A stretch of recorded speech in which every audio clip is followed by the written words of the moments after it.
Imagine having everything: power, wealth, an empire that stretches farther than the eye can see.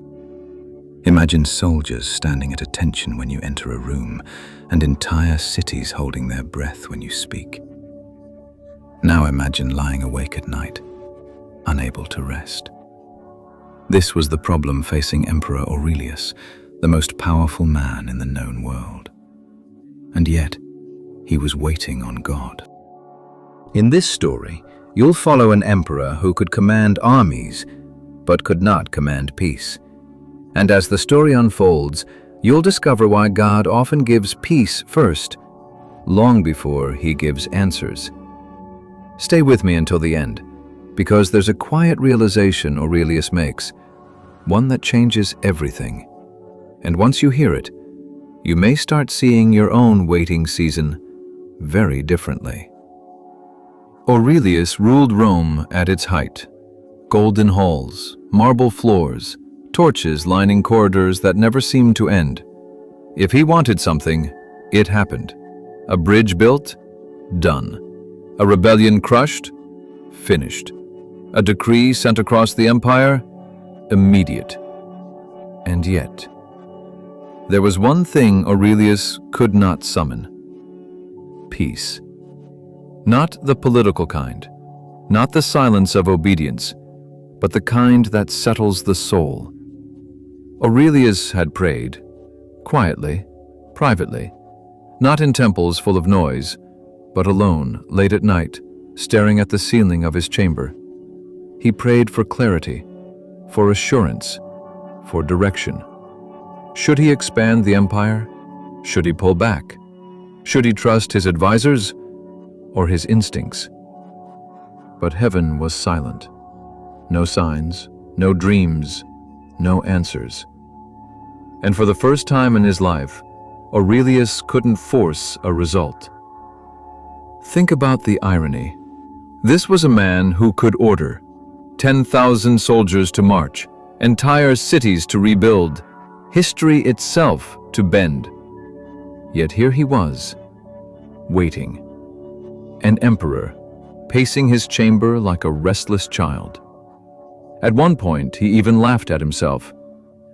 "I rule the world," he muttered, "yet I cannot rule my own heart." Days passed, then weeks. The empire continued to move forward, but inside Aurelius, something felt suspended. Every message from his generals felt heavy. Every decision felt weighty. He noticed something strange. The more he pushed for certainty, the less peace he had. The more he demanded answers, the more restless he became. It was as if the answers themselves were being delayed, not by God, but by the state of his own heart. One evening, Aurelius did something unusual. He stopped asking, not because he gave up, but because he was tired of striving. Instead of demanding answers, he sat quietly.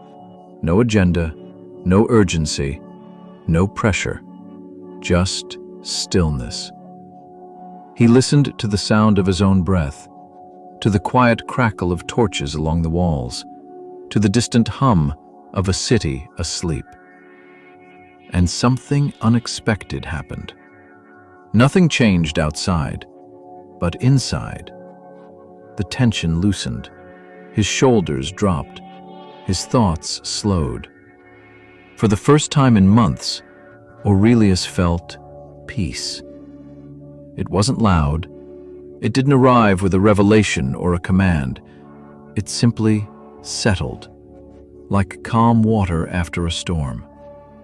And in that moment, Aurelius understood something he had never considered before.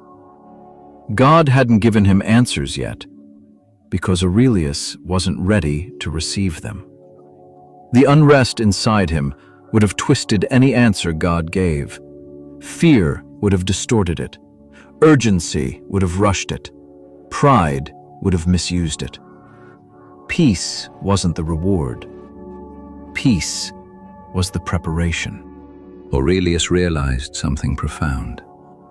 Answers without peace create anxiety, but peace prepares the heart for understanding. Without peace, answers overwhelm. With peace, answers strengthen. The waiting wasn't punishment, it was protection. Protection from making decisions rooted in fear instead of trust. If you're waiting right now, if you've been praying, asking, hoping, and nothing seems to be changing, here's the truth. God often settles your heart before He settles your situation, because the condition of your heart determines how you receive the answer. Peace comes first, so that when the answer arrives, it doesn't shake you, it steadies you. Aurelius eventually received clarity, but when it came, it no longer felt urgent. It felt calm, measured, certain, and he knew. Had the answer come earlier, it would have burdened him. Now it strengthened him. And that is why peace often comes before the answer. Because peace isn't the end of the process, it's the beginning of understanding. If this story resonated with you, let me know in the comments. What are you waiting on right now? And if you'd like more stories like this, consider liking the video and subscribing. Because sometimes the most powerful thing God gives us is peace before the answer ever arrives.